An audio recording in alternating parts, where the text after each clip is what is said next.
Chapter 6, Burnout and the Tired but Wired Cycle. Burnout is not just being tired. It is not solved by one nap, one bubble bath, one motivational quote, or one weekend where you promise yourself you are finally going to rest and then somehow end up cleaning, catching up, overthinking, answering messages, and doing emotional customer service for everyone in your life. Burnout is deeper than regular tired.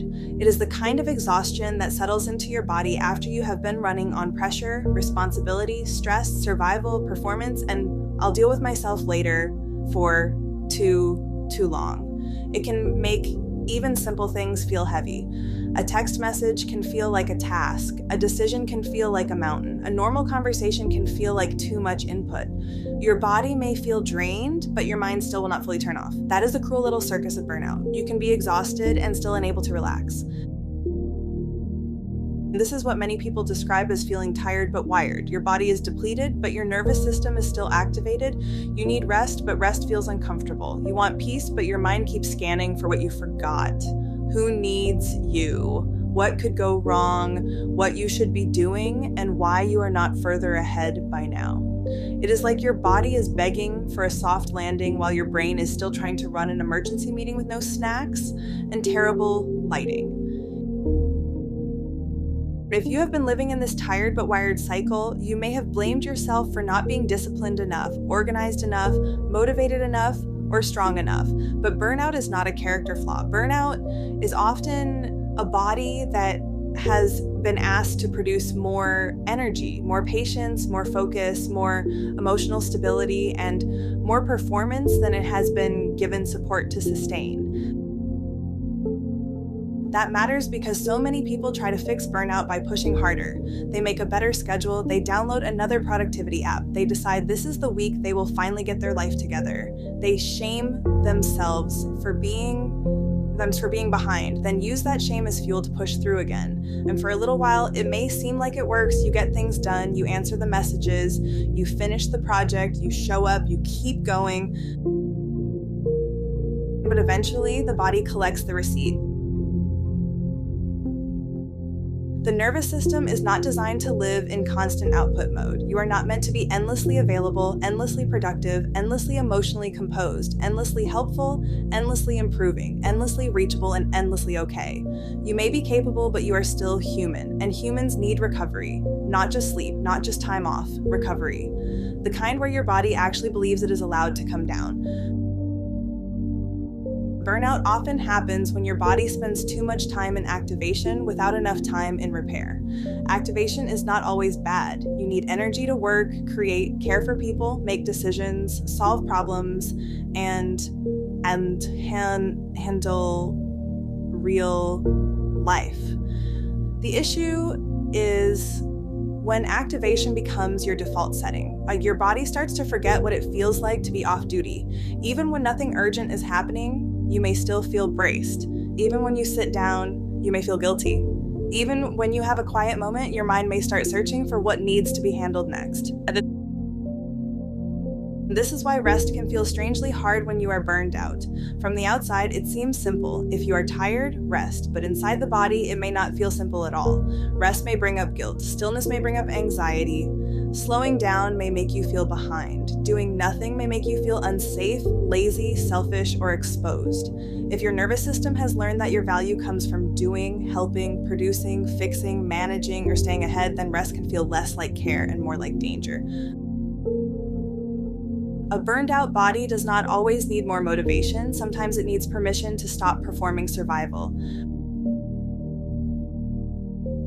Burnout can show up in many ways. It may look like exhaustion, irritability, brain fog, lack of motivation, emotional numbness, sleep problems, difficulty focusing, decision fatigue, or feeling disconnected from things you used to care about.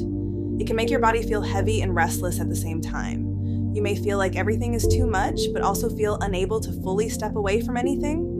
You may crave quiet, yet feel uncomfortable when things finally get quiet. You may want support, but feel too tired to explain what you need.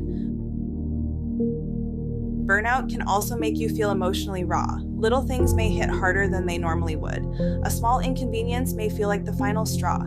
Someone asking, "What's for dinner?" may suddenly feel like an attack from the Ministry of Unpaid Labor. You may snap, cry, shut down, or feel irritated by people you love. Then the guilt comes in, dressed professionally and carrying a clipboard, ready to remind you of all the ways you think you should have handled it better. But if your body is burned out, your capacity is lower. That does not mean you are bad. It means your system has less room to absorb stress. When your capacity is full, even small things spill over. Imagine carrying a glass filled to the very top. One tiny bump and water spills everywhere. The problem is not that the glass is dramatic. The problem is that it has no room left. That is burnout. Your body has no room left. And when there is no room left, the solution is not to yell at the glass for spilling. The solution is to create more space. Creating space does not always mean quitting your job, disappearing from your life, moving to a cabin, and becoming someone who makes homemade candles in silence. Although, depending on the week, that fantasy may have some sparkle. In real life, creating space often starts much smaller. It may mean lowering stimulation. It may mean eating before you crash. It may mean drinking water before the third coffee. It may mean closing the laptop at a reasonable time. It may mean putting your phone in another room for 20 minutes. It may mean saying, "I cannot take that on right now." It may mean doing less without narrating it as failure. Burnout recovery begins with the nervous system learning that it does not have to stay on high alert to keep you safe. That lesson is not learned through one dramatic reset. It is learned through repeated moments of support. A calmer morning, a slower exhale, a boundary, a walk, a real meal, a quieter evening, a moment of noticing tension before it collapses, a choice to pause before your body forces the pause for you. Your body should not have to break down to get your attention. This is one of the most important lessons in burnout recovery. Many people wait until they are completely depleted before they allow themselves to rest. They treat rest like something they must earn by reaching the edge. But rest is not a reward for collapse. Rest is maintenance. Rest is regulation. Rest is how your body repairs, digests, processes, integrates, and prepares you to meet life again. If you only rest when you are falling apart, your nervous system never learns that rest is safe. It learns that rest only happens after crisis. So part of healing burnout is learning how to build recovery into your life before your body has to pull the fire alarm. This can be uncomfortable at first, especially if you are used to measuring your worth by how much you get done. You may feel like slowing down means you are falling behind. You may feel guilty for needing space. You may worry that if you stop pushing, everything will fall apart. And maybe in the past you had reasons to believe that. Maybe you were the one who had to hold everything together. Maybe people relied on you before you knew how to rely on yourself. Maybe rest was not modeled for you. Maybe you learned that being useful was safer than being needy. If that is true, please be gentle with yourself. You are not simply bad at resting. You may have learned that rest was unsafe, unavailable, or undeserved. Now you are learning something new. You are learning that recovery is not weakness. You are learning that your body is not a machine. You are learning that productivity without regulation becomes depletion. You are learning that being capable does not mean being endlessly available. You are learning that you can care about your goals and still care for your nervous system. You are learning that rest is not the opposite of success. Rest is part of being able to stay with your life without losing yourself inside it. One of the most helpful shifts for burnout is to stop asking, "How do I push through?" and start asking, "What is my body asking for?" before it has to scream. Sometimes your body asks quietly at first. A little jaw tension, a heavier mood, less patience, more cravings, more scrolling, more forgetfulness, a tight chest, a messy sleep schedule, a sense that everything feels louder than usual. These are whispers. If you ignore them long enough, the body may get louder. Exhaustion, panic, shutdown, irritability, tears, numbness, illness. The body is not trying to punish you. It is trying to get your attention. And the earlier you listen, the easier it is to respond. A burned out body often needs basics before breakthroughs. That may not sound glamorous, but it is powerful. Sleep, food, water, sunlight, movement, quiet, connection, reduced stimulation, predictable routines, time away from constant input. Your nervous system loves rhythm because rhythm helps the body know what to expect. When life feels chaotic, small rhythms can become anchors. A morning rhythm might be as simple as drinking water before checking your phone.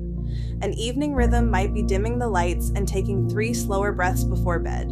A work rhythm might be pausing between tasks instead of sprinting from one thing into the next. A body rhythm might be eating at steadier times, stretching your shoulders after sitting too long, or taking a short walk when stress gets stuck in your chest. These are not tiny because they are meaningless. They are tiny because they are doable. And doable matters when you are burned out. A burned out person does not need a 90-minute routine that requires a brand new personality. A burned out person needs support that can fit inside a real day. Regulation becomes powerful when it becomes repeatable. This is why we will keep returning to simple practices throughout this book. Burnout recovery is not about finding the most complicated method. It is about finding the practices your body can actually receive. For some people, that begins with breath. For others, movement. For others, warmth, food, sleep, journaling, less noise, less screen time, or one honest boundary. A simple burnout reset might look like this. Pause, unclench your jaw, lower your shoulders, take one longer exhale, feel your feet on the floor, and ask, what is one thing I can remove, delay, simplify, or ask for help with today? That question can be a doorway. And burnout often grows in lives where everything feels equally urgent. But everything is not equally urgent. Some things can wait, some things can be simplified, some things can be shared, some things can be released. Some things were never yours to carry in the first place. You may not be able to change your entire life overnight. Most people cannot, but you can begin creating small exits from the tired but wired cycle. You can practice coming down before you crash. You can build pauses into your day. You can stop treating your body's exhaustion as an inconvenience and start treating it as information. You can notice when your system is overloaded and respond with care instead of criticism. That response may feel unfamiliar at first. You may still want to push. You may still hear that inner voice telling you to do more, be more, hurry up, catch up, toughen up. When that voice gets loud, remember this. Your nervous system does not heal through constant pressure. It heals through enough safety to stop bracing. Burnout asks for a different relationship with your energy, not a perfect one, not a rigid one, a more honest one. It asks you to stop pretending you have unlimited capacity. It asks you to stop spending energy you do not have, and then shaming yourself for being depleted. It asks you to listen sooner. It asks you to treat rest as care, not defeat. You are not lazy because you are tired. You are not failing because you need recovery. You are not weak because your body cannot keep living on urgency forever. You are human. Your body has limits, and those limits are not flaws. They are part of your design. When you begin to honor those limits, your body can slowly learn that it does not have to run on emergency mode to be worthy, loved, safe, successful, or enough. It can learn that slowing down does not mean giving up. It can learn that rest does not mean you are falling apart. It can learn that you can be ambitious and regulated, responsible and supported, caring and boundaried, productive and rested. Burnout may have convinced you that your body is getting in the way, but maybe your body is not blocking your life. Maybe it is trying to bring you back to a life you can actually feel present for. You are not meant to survive your life. You are meant to live inside it.